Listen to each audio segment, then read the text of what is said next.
This is the page mini lecture for page 88 in the Contemporary Computing Workbook.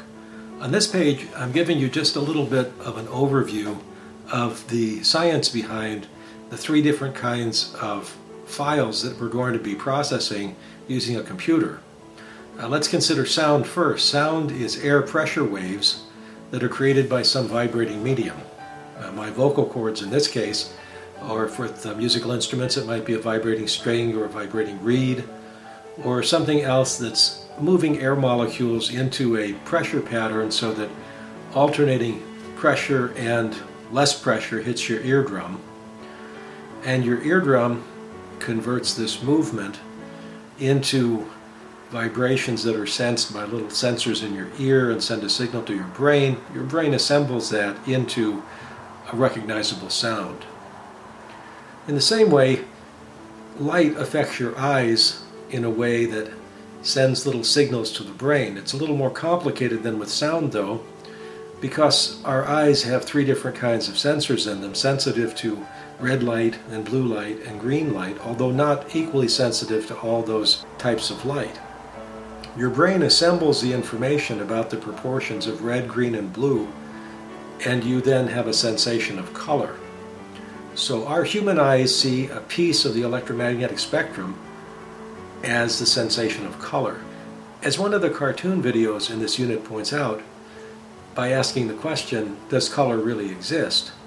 Well, color really exists to us, but to an animal with a different kind of eye, the same kind of color would not be apparent. But of course, we can't get into their head and see what their brain actually assembles for them as a sensation.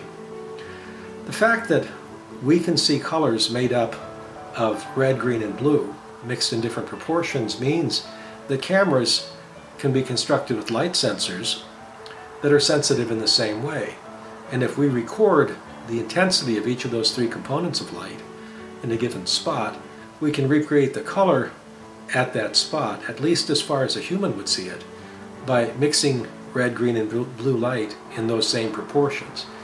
So essentially, when we talk about digital images, we're talking about collecting thousands and even millions of dots, that is information on them, as to the three color mixture necessary to create the color that we see at that point. And then presenting that picture means recreating the picture from that information.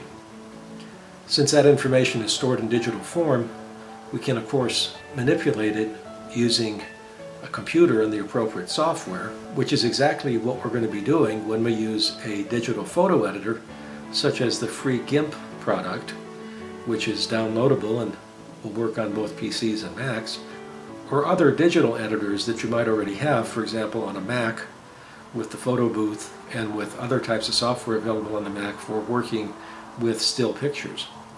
When we get to video, it's even more interesting, because video has to do everything that digital imaging does, except do it much more rapidly, 30 times a second or so.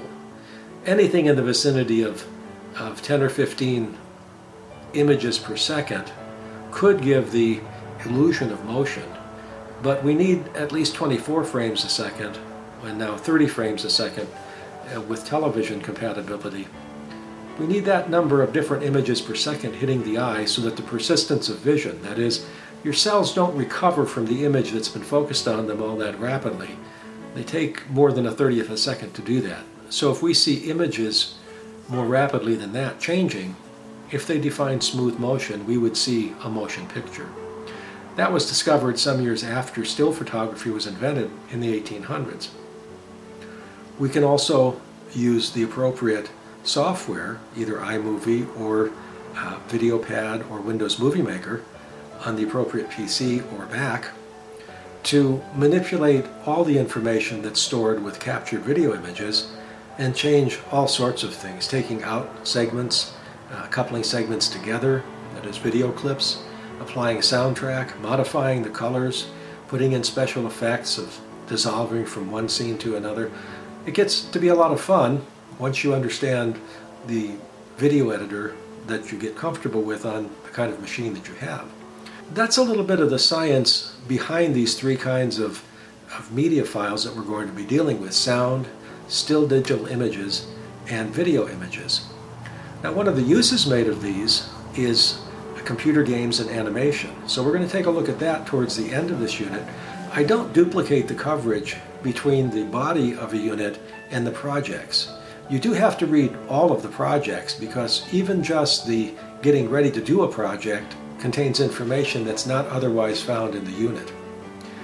In particular with video games, there's an essay written by a fellow named Overmars in Europe who's an expert on video games.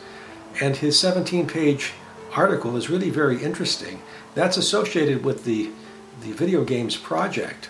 Even if you're not assigned to do that project in a given term, you do have to read through it and read that essay because some of the questions on the exercises and some of the information that you need for the USF comes from that sort of a paper associated with the project. You do have to read all of the projects, even though, of course, in any given term you don't do all of the projects. That would be a little too much work for most students to do, even if it was very interesting to do. So take a look at the Unit 3 page on the course website, which tells you at the bottom what projects are due and required this term, and what project or projects you can do for extra credit in this unit.